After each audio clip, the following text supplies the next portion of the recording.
Well, this house was a little bit unique in that there was his house and there was her house, and we brought the two of those houses together to make their house. Within the house, there's things that we brought from both homes, so it came together where they really have their place to hang out, and it turned out great. To see how great, let's take a tour. First thing in the foyer, the magnificent staircase and the landing. It was just screaming at me to have this gallery of art and stuff, so in the staircase we filled the entire place with art. And we kind of drew from both sides to do that family thing, so it kind of become, you know, integrated, and it was all totally their families versus just one or the other.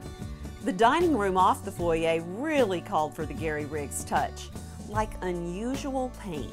We simplified all of the paint and put all of the trim and all of that into one color with the ceiling, and then took from her china, she has Heron china, and we took the orange out of there and then had Venetian plaster done on the walls that just is absolutely great because the color ended up just perfect.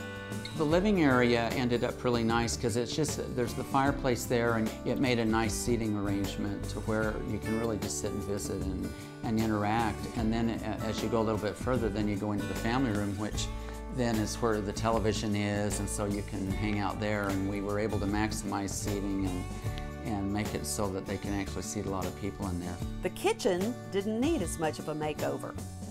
The kitchen was yellow before, and it was nice, but we cleaned it up and just made it real crisp, and then picked up on the blue and white with the beautiful tile work that was done up behind the stove, and kind of pulled it all together that way. And then we've got the blue kind of running through the whole house.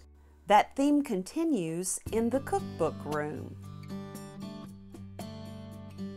He's got a great cookbook collection, and so we filled the bookcases in there with that, and then just pulled all of the blue and white, and then we've got orange, that same orange that came out of that Heron porcelain and that. So it's like the house has a really nice flow to it because you're kind of interacting and picking up colors that are going throughout the whole space. And then the bedrooms are a little bit softer when you go into them, but still pulling in some of those nice soft blues. In the powder bath, we did the chocolate with that blue, and with the trim that was on that chest and the inlay and the paint that was on trims in the moldings and the sink and stuff, so it, you know, it ended up giving just a really nice, cozy powder bath.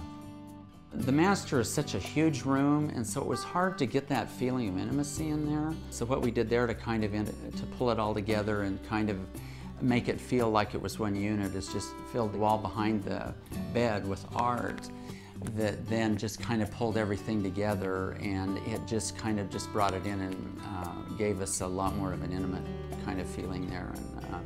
And then the mirrors on each side just, you know, kind of reflect all of that, so it ended up being a really fun space. One of the guest rooms is another favorite. We reworked a couple of pieces that they had. The console that's in there had a black top on it, and we had that gold leafed, and then did a little gold leafing and some of the carving on the piece, and then we reworked the mirror that's over it and gold leafed and brought in some of the soft blues. I think what really makes me happy about this project and really pleased with the way it came together is that we were able to use like I said, almost everything that they had that really meant something to them. So the house has a real personality about it, and you can tell that this is their place. It's not something that was just manufactured, but it came together to just have that feeling that this is their home.